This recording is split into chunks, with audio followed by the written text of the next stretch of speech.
sao ita idai di marmanyang badai nga parti NP bat kay perlak jangi kin sabah bandiang ngani aransan ban penkop ya usaj kum gijing pedang burom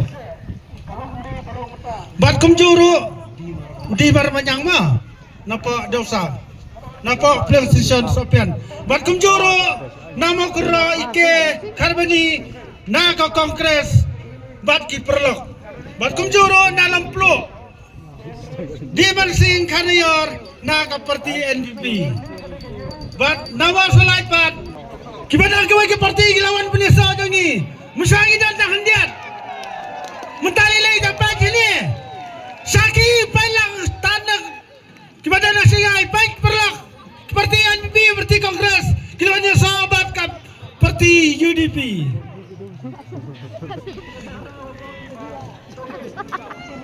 ikang bikar ya rapi kiri-kiri ya nak par kiri-kiri ya sahabat ni sahabat ke parti UDP ulang kandidat dan ulang beliau bayar rapi ya kita kesuk anak piwan ni saya ni milih jangi dalam menurut lain sila dia wajah sahabat ni ada sahabat ki penki kamat kepat baik perlak kadang bonang kadang minang bon di bawah penisa menengah tangi ni adalah petang macam subang ah dia nak dalam peluk hai dia dah sopian polling station dia ima dia ada kongres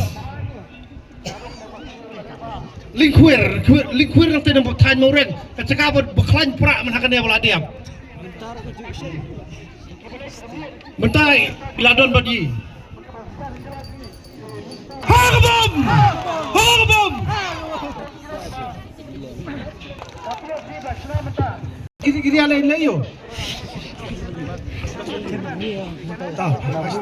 Tahu. Presiden yang kongres napa nang luai baik lawan penyesok. Dayu kena pada hibat. Ai kan sudah bicara.